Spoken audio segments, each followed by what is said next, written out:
আপনি অন্যায়ভাবে মানুষকে জেলে রাখতেন, আজকে আপনি অন্যায়ভাবে জেলে চলে যাচ্ছেন।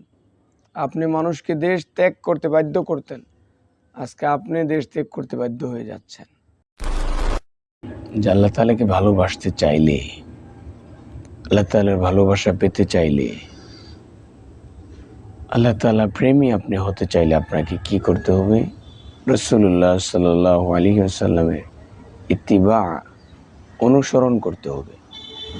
রাসূলুল্লাহ সাল্লাল্লাহু আলাইহি ওয়াসাল্লাম যা বলেছেন তা মানতে হবে, যা করতে বলেছেন তা করতে হবে, যেভাবে করতে বলেছেন সেভাবেই করতে হবে। নবীজির সুন্নত মোতাবেক জীবন যাপন করলে আল্লাহ তাআলা আপনাকে ভালোবাসবেন। বিনিময়ে আপনাকে কি করবেন? আল্লাহ তাআলা ওয়াগফির লাকুম যুনুবাকুম, আপনাকে ক্ষমা করে দিবেন এবং আপনার পাপগুলোকে মাফ করে দিবেন। সুবহানাল্লাহ। কিন্তু আমরা দেখতে পাচ্ছি যে রাসূলুল্লাহ সাল্লাল্লাহু আলাইহি ওয়াসাল্লামের দাড়ি মোবারক, এটা আমাদের জন্য একটা সুন্নাহ। কেমন সুন্নাহ? অত্যাবশ্যকীয় সুন্নাহ। এটাকে উলামায়ে কেরাম সুন্নতে মুআক্কাদা বলেছেন, কেউ কেউ এটাকে ওয়াজিব বলেছেন। এটাকে আমাদের আদায় করতেই হবে। সকল নবীদের সুন্নত ছিলেন এই দাড়ি, কিন্তু আমরা দেখতে পাচ্ছি যে আমাদের দেশের শীর্ষ পর্যায়ের সাবেক সরকারের কর্মকর্তা ছিলেন, আমরা সকলেই নাম পরিচিত, আমরা ওই নামটাকে আর ফেমাস করতে চাই না। কুখ্যাত একটা নাম। এই নামের মানুষটি কেমনে নবীজির দাড়ি মোবারককে, একটা সুন্নাত মোবারককে জীবন্ত দাফন করে ফেলল, নদীপথে পালাতে চাইল, জেলের বেশ ধরল সে।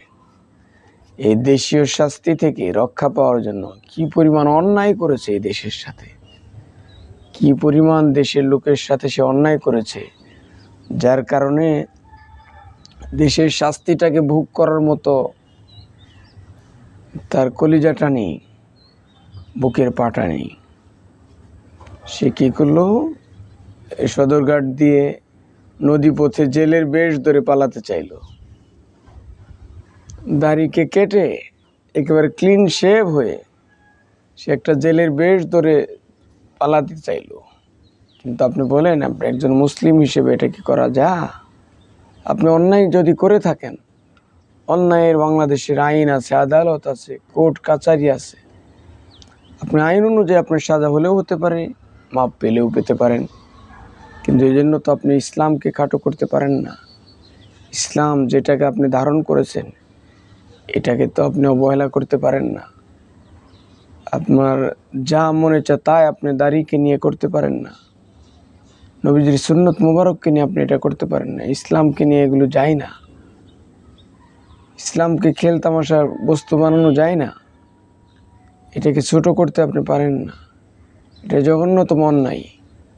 তাহলে আপনি দুনিয়াবি স্বার্থে আপনি নবীজির দাড়ি মুবারক, একটা সুন্নত মুবারককে আপনি অবহেলা করে আপনার দাড়িকে আপনি কেটে ক্লিন শেভ করে ফেললেন। আপনি চাইলেন যে ইহকালীন এই আযাব থেকে আপনি বেঁচে যাবেন, পারলেন না। তো এটা পারা যায় না। এখান থেকে আমাদের কি শিক্ষা নেওয়া উচিত? এখান থেকে আমাদের প্রত্যেকেরই শিক্ষা নেওয়ার মতো বিষয় রয়েছে, যে আমাদেরও খেয়াল করতে হবে যে আমরাও যেন অদূর ভবিষ্যতে এমন জঘন্য অন্যায়গুলো না করি, মানবতার দুশ্মন আমরা না হয়ে যাই, দেশের দুশ্মন আমরা না হই, মানুষ অকল্যাণ আমরা না করি, সমাজের অকল্যাণ না করি, দেশের অকল্যাণ আমরা না করি, দেশের সম্পদগুলোকে আমরা নষ্ট না করি। তাহলে আমাকেও এই চোরের মতো পালাতে হবে, আমাকে আমার বেশ পাল্টিয়ে পালাতে হবে। যার কারণে এখান থেকে আমাদের শিক্ষা নেওয়া উচিত যে যুগে যুগে যারাই জালেম হয়েছে, জুলুম করেছে, মানুষের অধিকার হরণ করেছে, তারাই এমন অশান্তির শিকার তারা হয়েছেন। আজকে আপনি দেখেন, যারা হাজার হাজার কোটি কোটি টাকার মালিক ছিল, কিন্তু মানুষের সম্পদ লুণ্ঠন করেছে, মানুষের সাথে অন্যায় করেছে, তাদের আজকে পরিস্থিতি কোথায় গিয়ে দাঁড়িয়েছে? আপনি ক্ষমতার পাওয়ার, এই ক্ষমতার কারণে আপনি যে অন্যায়গুলো করেছেন, আজকে আপনাকেও সেই অন্যায়গুলো করার প্রতিফল আপনাকে ভোগ করতে হচ্ছে। আপনি অন্যায়ভাবে মানুষকে রিমান্ডের আবেদন করতেন, রিমান্ডের অর্ডার করতেন, আজকে আপনি সেই রিমান্ডে চলে যাচ্ছেন। আপনি অন্যায়ভাবে মানুষকে জেলে রাখতেন, আজকে আপনি অন্যায়ভাবে জেলে চলে যাচ্ছেন। আপনি মানুষকে দেশ ত্যাগ করতে বাধ্য করতেন, আজকে আপনি দেশ ত্যাগ করতে বাধ্য হয়ে যাচ্ছেন। এই জন্য এখান থেকে আমাদের অনেক শিক্ষা রয়েছে। সম্মানিত শ্রোতামণ্ডলী, ভবিষ্যৎ জীবনে আমরা যে যতদিনই হায়াতে বেঁচে থাকি, আমাদেরকে অন্যায় করা উচিত নয়, আমাদের জালেম হওয়া উচিত নয়, আমাদের অত্যাচারী হওয়া উচিত নয়, মানুষের অধিকার হরণ করা আমাদের উচিত নয়। যার যা প্রাপ্য তাকে তা বুঝিয়ে দেওয়া উচিত। আরেকজনের অধিকার নষ্ট করার অধিকার আমার নেই। আমি যদি আরেকজনের অধিকার আমি নষ্ট করে ফেলি, আমার অধিকারও নষ্ট হয়ে যাবে। যে কারোর মাধ্যমে হবে, লিগেল ওয়েতে হবে।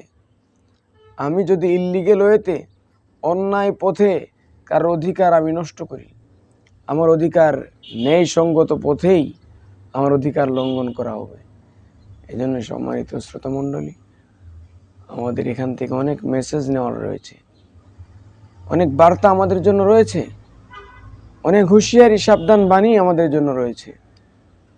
এই জন্য আমাদের প্রত্যেকটা মানুষের প্রত্যেকটা পরতে পরতে হিসাব করা উচিত যে আমি আমার চতুর্পার্শ্বের মানুষদের সাথে, চতুর্পার্শ্বের পরিবেশের সাথে আমি কতটা অন্যায় করছি আর কতটা ন্যায় আমি করছি।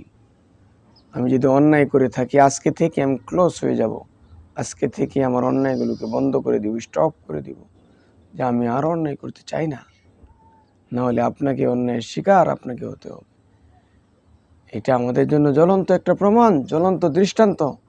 আমাদের দেশের আমূল একটা পরিবর্তন ঘটে গেল।